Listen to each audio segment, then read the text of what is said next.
guys, welcome back to our channel. It's me again, Bong, and here's the gang. Kompleto kami ngayon. Hi muna kayo dyan, guys. Hi. Hi. Ethan. Hi. Great. We just landed here sa Puerto Princesa, Palawan. It's our first time here. Kakalad lang namin. And ang ganda ng airport pala dito. It's an international airport. Yung flight namin kanina mga 4:30, mga 1.5 hours yung yung flying time. It's 6 p.m. So let's go. Alam ko malapit lang yung hotel dito sa airport. Wow. Ito na yung aming inaantay na makita, the Puerto Princesa in underground river. Pagkawayan Beach. Hindi pala ako nag-book ng hotel transfer. Gusto namin ma-experience public transportation. Ito yung mga hotel transfer dito nag-aantay yung pagka nag-book kayo sa hotel. Meron tayong nakita ang tricycle dito. Si Kuya pumayag ng 150 papunta sa hotel. Di ba na daw kami? Ako na. Kaya mo? You sure? Ganda ng setup ng tricycle ni Kuya. Harley Davidson. Super excited dito sa trip na to. Hindi kami pupunta ng El Nido, Port Barton. Dito lang kami. Maganda nga doon. Dito lang kami sa Puerto Princesa. Explore natin to, guys. Masaya to. Maka-tricycle tayo.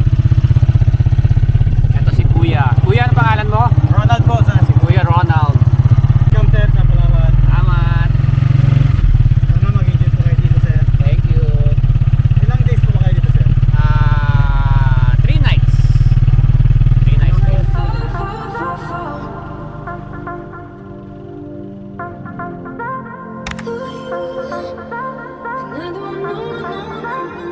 Nakarating na tayo sa hotel natin.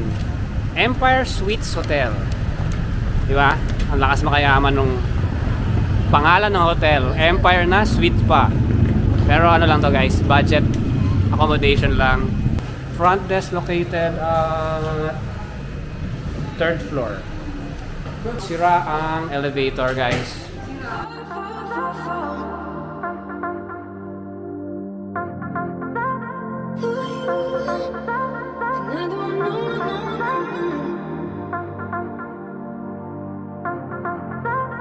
Check-in na tayo dito sa Empire Suites Hotel.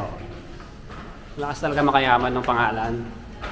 Pero struggle, medyo sira yung elevator nila, pero mababait yung mga staff.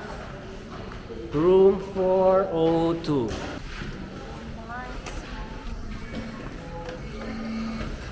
Okay. Idediretso na natin to. Room tour. Family room. Maganda yung setup. Ayan na, nakahiga na sila. Double bed. Double bed. So, dalawang double bed siya. 5 kami. Hindi ko alam paano kami magkakasya. Pero mukhang malaki naman. Lamig yung aircon. May window. Hindi ko lang alam kung anong itsura ng view dito. Tingnan ko lang. Parang city view. And merong TV. Provided ng water. Bottled water. May ref. Tingnan natin ang laman ng ref. Walang laman yung ref. Electric kettle. May vanity mirror. Remote. Table. And merong closet. Merong isang chair dito.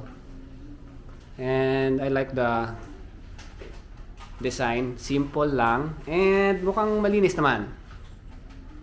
Medyo madilim yung ilaw pero maaliwalas yung paint.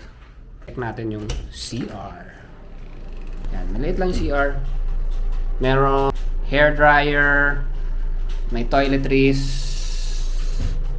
Yan natin. Malakas yung water pressure. Medyo luma na. Kita naman. Pero malinis. Mabango. Shower. Ayan, may hot and cold shower. Malinis naman. Nabook ko to sa Klook. 2,500 per night guys. For 5 na kami. Walang kasamang breakfast. Pag may kasamang breakfast, parang pwede daw mag-additional na 200 pesos. Pero kami hindi na kami kumuha kasi itong mga kids, usually pagka umaga walang gana kumain. So hindi na kami kumukuha ng breakfast dun sa accommodation pag nagbubook ako. And pwede nyo gamitin yung Klook code natin para makakuha kayo ng additional discount pag magbubook kayo ng hotel sa Klook. Mamaya-maya, lalabas kami, punta kami dun sa Baybay or Baywalk dito sa Puerto Princesa, Palawan. Doon kami magdi-dinner para makita namin kung ano itsura ng Puerto Princesa yung gabi. Lumabas na kami ng hotel and magdi-dinner tayo sa Puerto Princesa Baywalk Park. Doon tayo magdi-dinner. Let's go. Malapit lang yung Baywalk dito sa hotel. Para wala pang 2 kilometers pero mag-tricycle na tayo, malayo din yun. Hanap tayo ng tricycle. Tignan natin kung magkano guys. 100 daw. Sakto kami, 5. Actually, pagka medyo malalaki kayo, hindi kasya. Hindi na lang maliliit. Maliliit kami, kasya kami.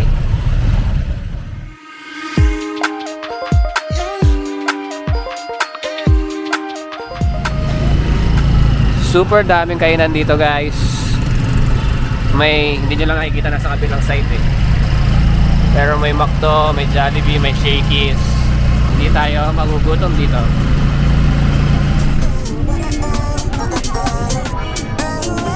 Kuya, thank you ha.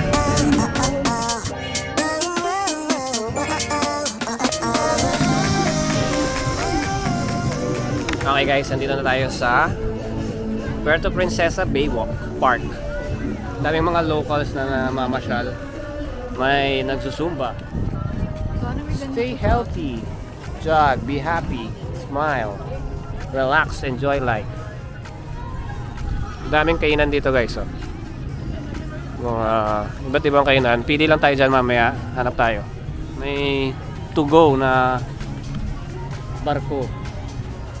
Sunod-sunod na kainan dito guys. May mga ihawan, samgyupsal. Hanap lang kami ng pwedeng kainan. And hinahanap din namin yung I Heart Puerto Princesa na sign. Hindi namin nakita. Hanapin natin. It's a Saturday night kaya and Chinese New Year pala. Kaya medyo madaming tao. Ewan ko lang kung everyday ganito dito. Pero baka dahil weekend. Meron din mga bar na may mga nag-stand up comedy, may mga performer. Pangalan niyo po si Sir Henry, ang kanta niya po. Meron din mga nagbabike. Sir Dance para kay Sir Henry. Feeling ko pwedeng i-rent yung mga bikes na yan.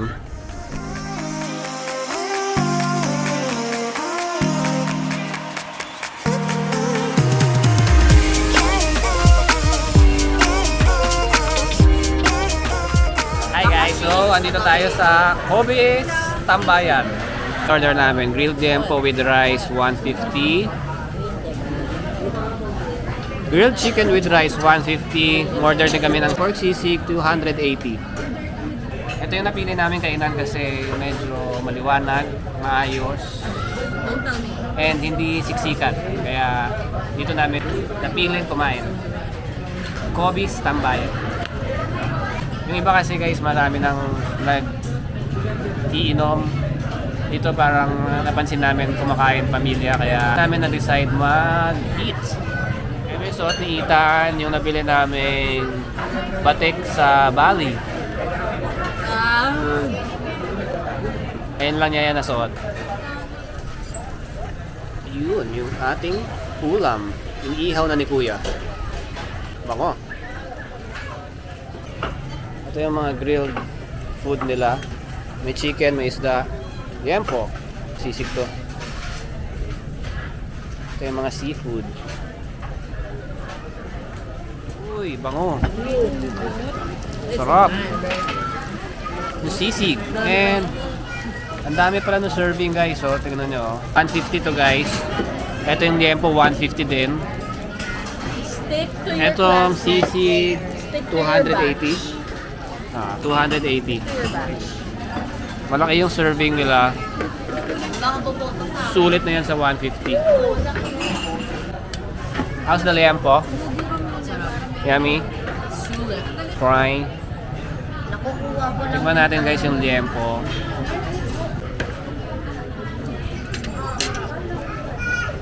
Sarap nga. Yummy. Sarap yung chicken. Ethan. Yummy. Medyo matigas lang. Hindi kasi bagong luto. Pero siguro init-init lang kaya medyo matigas na yung chicken.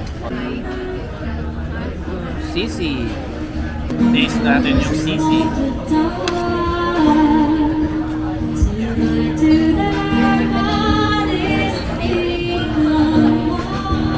Masarap din yung sisig na rin dito sa Kobe Tambayan.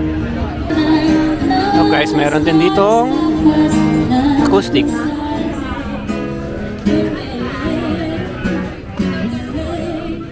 We just finished eating sa Kobe's Tambayan. Masarap yung food, marami yung serving, and hinahanap na namin yung I Heart Puerto Princesa. Nainggit yung mga bata sa mga nagbabike doon sa park. Eto, merong mga bike for rent. Ate, asan ba dito yung yung Puerto Princesa na sign? Ay, doon po. Doon banda? Hindi ko lang alam pa kung naayos na nila kasi parang inalis nila eh. Kaya pala kanina pa, baka wala nga. Kasi ang alam ko parang inayos yata nila. Asan na yung Puerto Princesa? Baka daw tinanggal. Ginagawa yata. Pero tingnan natin ulit.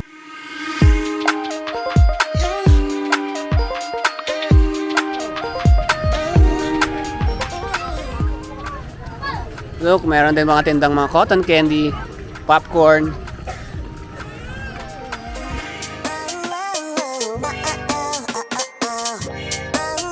Patay.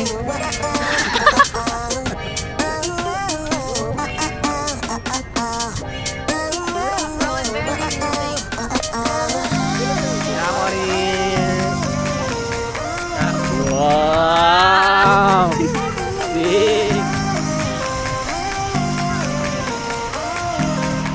Hey, what's up?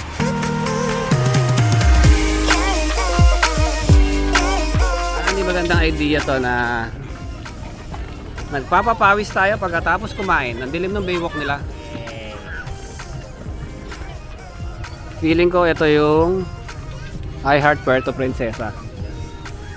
Nalakad na namin yung buong baywalk. Wala siya. Okay guys, pauwi na tayo. Dito tayo galing sa Puerto Princesa Baywalk, yung bye-bye. Medyo okay. Pamasahe, 20 pesos daw isa. Kasya kami 5 sakto sa isang tricycle. 100 pesos. Papuntang hotel.